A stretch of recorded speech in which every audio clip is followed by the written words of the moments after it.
La ley de gravitación universal es una ley física clásica que describe la interacción gravitatoria entre distintos cuerpos con masa. Esta fue presentada por Isaac Newton en su libro Philosophiae Naturalis Principia Mathematica, publicado en 1687, donde establece por primera vez una relación cuantitativa, deducida empíricamente de la observación, de la fuerza con que se atraen dos objetos con masa. Así, Newton dedujo que la fuerza con que se atraen dos cuerpos de diferente masa únicamente depende del valor de sus masas y del cuadrado de la distancia que los separa.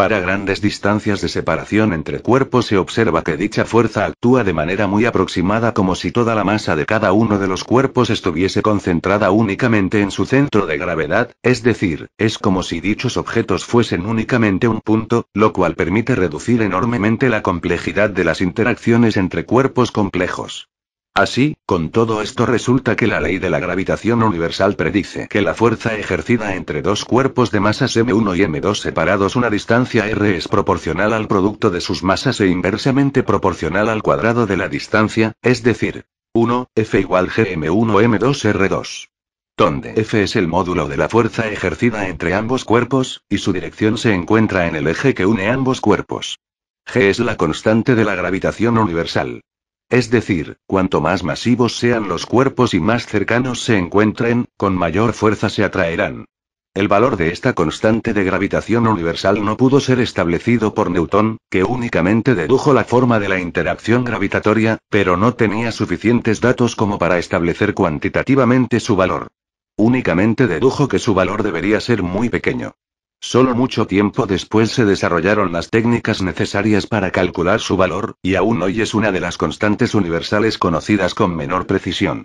En 1798 se hizo el primer intento de medición, véase el experimento de Cavendish, y en la actualidad, con técnicas mucho más precisas se ha llegado a estos resultados, en unidades del sistema internacional. Esta ley recuerda mucho a la forma de la ley de Coulomb para las fuerzas electrostáticas, ya que ambas leyes siguen una ley de la inversa del cuadrado, es decir, la fuerza decae con el cuadrado de la distancia, y ambas son proporcionales al producto de magnitudes propias de los cuerpos, en el caso gravitatorio de sus masas y en el caso electrostático de su carga eléctrica. Aunque actualmente se conocen los límites en los que dicha ley deja de tener validez, lo cual ocurre básicamente cuando nos encontramos cerca de cuerpos extremadamente masivos, en cuyo caso es necesario realizar una descripción a través de la relatividad general enunciada por Albert Einstein en 1915, dicha ley sigue siendo ampliamente utilizada y permite describir con una extraordinaria precisión los movimientos de los cuerpos, planetas, lunas, asteroides, etc., del sistema solar, por lo que a grandes rasgos, para la mayor parte de las aplicaciones cotidianas sigue siendo la utilizada, debido a su mayor simplicidad frente a la relatividad general, y a que ésta en estas situaciones no predice variaciones detectables respecto a la gravitación. Cuando el primer libro de los principios de Newton fue expuesto a la Royal Society, la Real Academia de las Ciencias, de Inglaterra, el coetáneo Roberto Hooke acusó a Newton de plagio por copiarle la idea de que la gravedad decaía como la inversa cuadrado de la distancia entre los centros de ambos cuerpos. Aunque esta controversia ha durado incluso hasta nuestros días, no hay datos claros sobre si realmente Newton conocía los trabajos de Hooke o no, ya que aunque ambos se carteaban regularmente, en ninguna de esas cartas Hooke menciona la ley de la inversa cuadrado, algo que Newton sí hizo con otros autores a los que sí agradeció los trabajos anteriores en los que basó sus ideas. Frente a esta proclama de Hooke de su idea de la inversa cuadrado, Newton reiteró que dicha idea en ningún caso era exclusivamente de él, sino que fueron varios autores en aquella época que ya se dieron cuenta de una dependencia de ese tipo, como reflejó en los agradecimientos de su publicación. Aunque éstas describían dichos movimientos, los motivos de por qué estos eran así o qué los causaban permanecían desconocidas tanto para Kepler como para sus coetáneos. Sin embargo, estas supusieron un punto de partida para Newton, quien pudo dar una formulación matemática a dichas leyes, lo cual junto con sus propios logros condujeron a la formulación de la ley de la gravitación universal. En especial, a través de dicha ley Newton pudo dar la forma completa a la tercera ley de Kepler, que describe que los cuadrados de los períodos de las órbitas de los planetas son proporcionales a los cubos de sus distancias al Sol.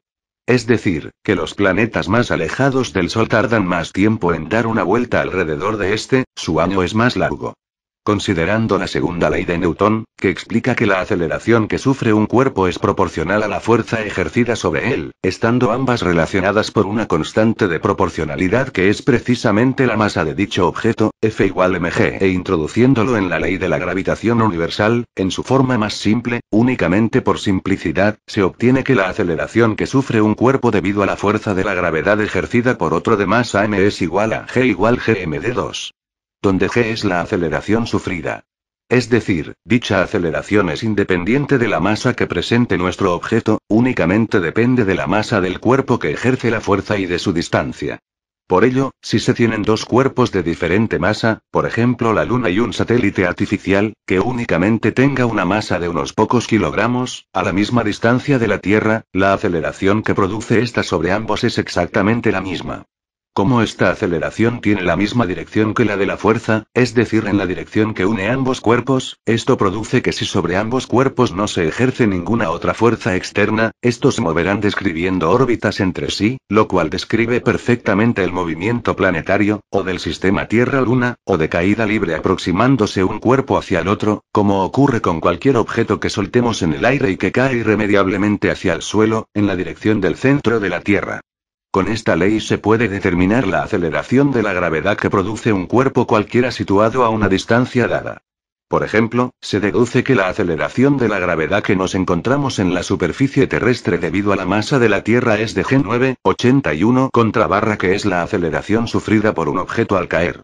Y que esta aceleración es prácticamente la misma en el espacio, a la distancia donde se encuentra la Estación Espacial Internacional, g9,32 contra barra, es decir, es un 95% de la gravedad que tenemos en la superficie, únicamente una diferencia de un 5%, siendo necesario recordar que el hecho de que los astronautas no sientan la gravedad no es porque ésta allí sea nula, sino por su estado de ingravidez, de caída libre continua. Y la gravedad que ejerce una persona sobre otra, situada a 1 metro de distancia, es de en torno a g10,8 contra barra, para una persona de unos 100 kilogramos. Este es el hecho por el que nos sentimos la gravedad que ejercen cuerpos poco masivos como nosotros. Continuando con lo que se acaba de mencionar acerca de la aceleración que sufre un cuerpo como consecuencia de otro objeto masivo, el hecho de que esta aceleración únicamente dependa de la masa de este cuerpo, olvidándonos de su distancia por un momento, muestra que para dos cuerpos dados de diferente masa, el cuerpo menos masivo será el que sufra una aceleración mayor, y por tanto un movimiento más pronunciado. Con esto se observa directamente una respuesta a por qué es la Tierra la que orbita en torno al Sol y no al revés, puesto que este último tiene una masa increíblemente superior a la de la Tierra, unas 330.000 veces superior, haciendo que el movimiento sufrido por el Sol como consecuencia de la Tierra sea insignificante. Y de igual modo, es la Luna, cuerpo menos masivo, la que orbita en torno a la Tierra. Cuando un cuerpo describe un movimiento circular, su velocidad va cambiando constantemente de dirección, motivo por el cual se dice que tiene una aceleración al no ser c constante la velocidad, aunque la magnitud de la velocidad no cambie.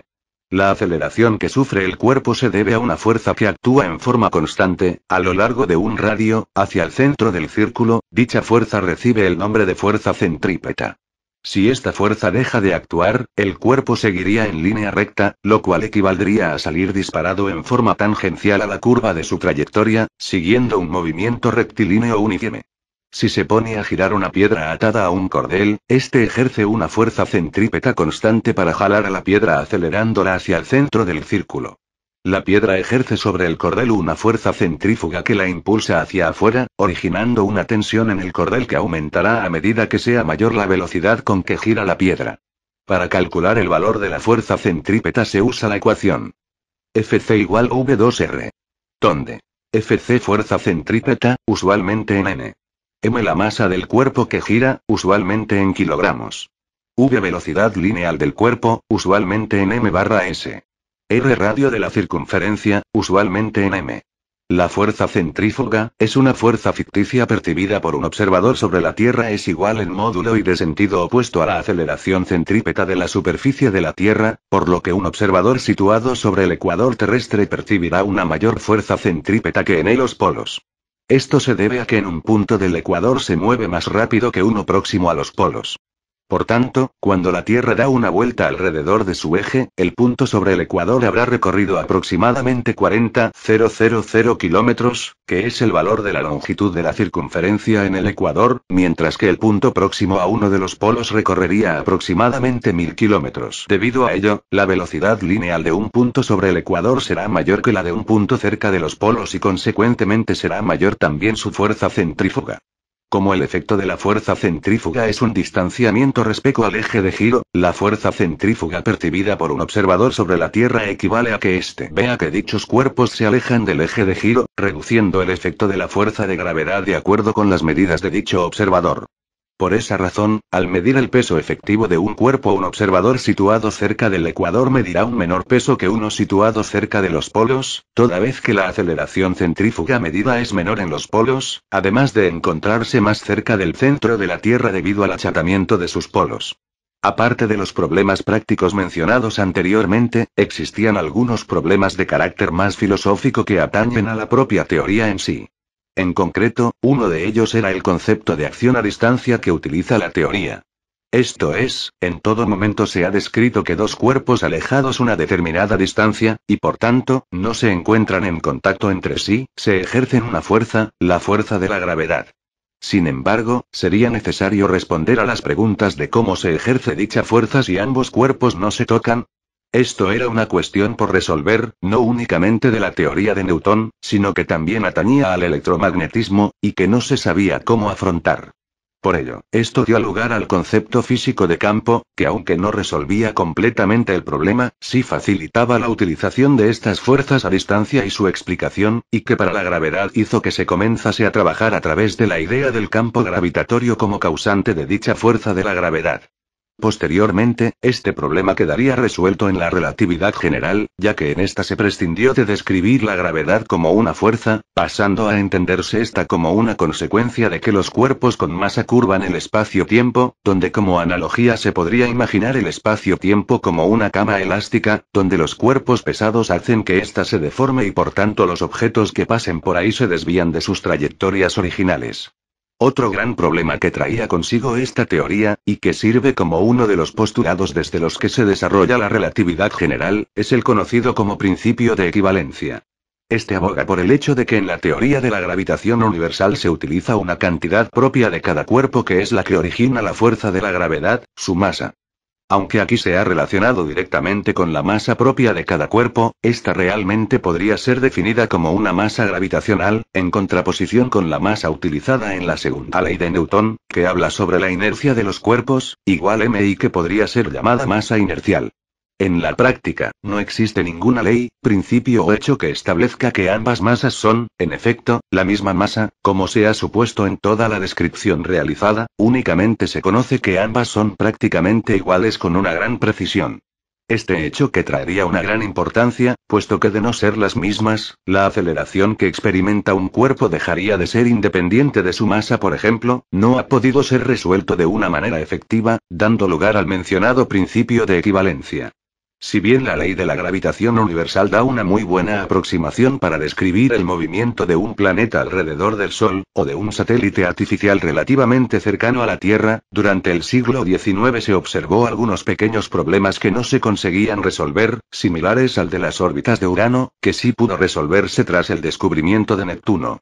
En especial, se encontraba la órbita del planeta Mercurio, la cual en lugar de ser una elipse cerrada, tal y como predecía la teoría de Newton, es una elipse que en cada órbita va rotando, de tal forma que el punto más cercano al Sol, el perihelio, se desplaza ligeramente, unos 43 segundos de arco por siglo, en un movimiento que se conoce como precesión. Aquí, al igual que con el caso de Urano, se postuló la existencia de un planeta más interno al Sol, al cual se le llamó Vulcano, y que no habría sido observado por estar tan próximo al Sol y quedar oculto por su brillo. Sin embargo, este planeta no existe en la realidad, su existencia era inviable de todas formas, por lo que dicho problema no pudo resolverse, hasta la llegada de la relatividad general de Einstein. Además de este problema, en la actualidad el número de las desviaciones observacionales existentes que no se pueden explicar bajo la teoría newtoniana son varias. Como se ha mencionado ya, la órbita del planeta Mercurio no es una elipse cerrada tal como predice la teoría de Newton, sino una cuasi-elipse que gira secularmente, produciendo el problema del avance del perihelio que fue explicado por primera vez solo con la formulación de la teoría general de la relatividad.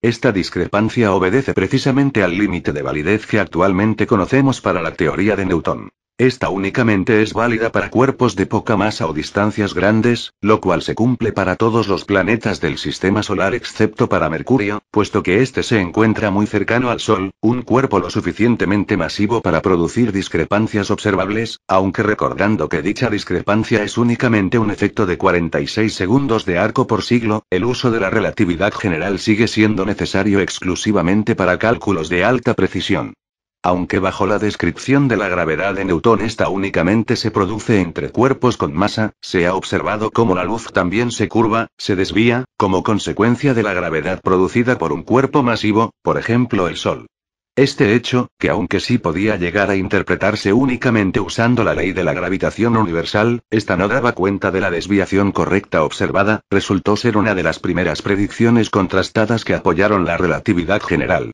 La velocidad de rotación de las galaxias no parece responder adecuadamente a la ley de la gravitación, lo que ha llevado a formular el problema de la materia oscura y alternativamente de la dinámica newtoniana modificada. A través de la tercera ley de Kepler hemos mencionado que los períodos de los cuerpos crecen con la distancia a la que se encuentran del cuerpo masivo.